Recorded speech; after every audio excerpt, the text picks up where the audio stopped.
Hi friends, good morning. আমার তো morning হয়ে গেছে। তোমরা সবাই আশা করি সব কাজে টাজে চলে গেছো। আমার এই মর্নিং হলো। আমি আমার সকালবেলার সমস্ত কাজ করেছি, করে তোমাদের মর্নিং জানাচ্ছি। সকালবেলা উঠলাম, আজকে একটু তাড়াতাড়ি উঠেছি। উঠে তোমার দাঁত ব্রাশ করলাম, নিচে গেলাম, জল ঢাললাম, তারপরে তোমার এসে মাকে প্রণাম করলাম। ঠাকুরের নাম তো বিছনায় শুয়ে শুয়েই করি। মোটামুটি কাজগুলো আমার হয়ে গেছে।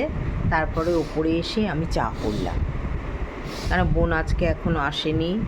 আমি চা করলাম, চা করে নিজে বসে খাচ্ছি।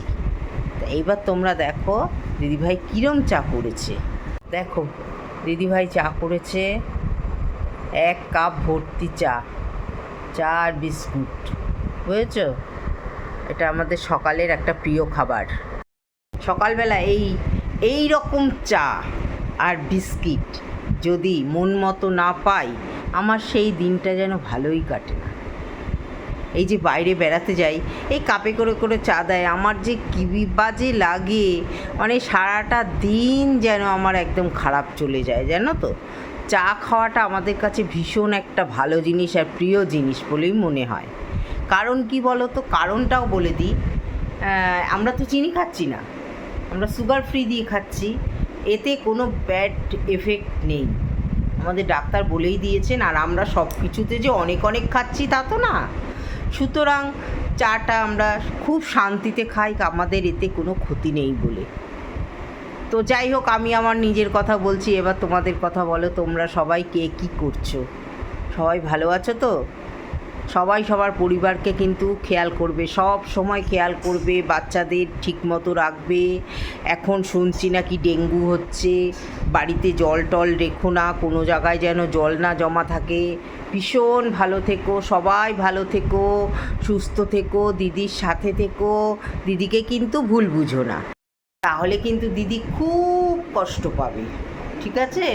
দিদির সাথে থেকো, দিদিকে যা যা জিজ্ঞাসা করবার করো কমেন্টসে।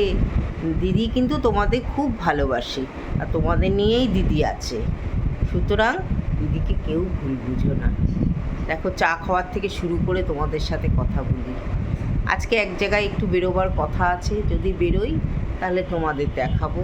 বাইরে বেরোলে তোমাদের সাথে কথা বলবো। জানি না বেরোতে পারবো কি না, আজও লোক আসবে, কী হবে কী না হবে জানি না। তোমাদের চা খাওয়াটা দেখালাম আর মর্নিংটা বললাম।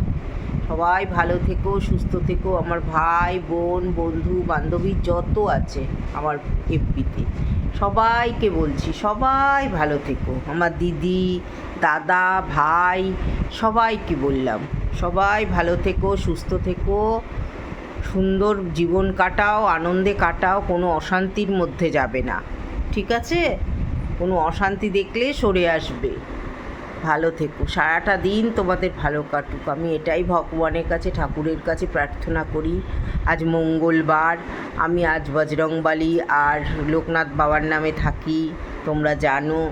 সুতরাং ঠাকুরের কাছে প্রার্থনা করি তোমরা সবাই খুব ভালো থাকো, সুস্থ থাকো, তোমাদের জীবন ভালো কাটুক, আনন্দে কাটুক, ঠিক আছে? তবে এখনকার মতো রাখি, টাটা, আবার পরে কথা হবে।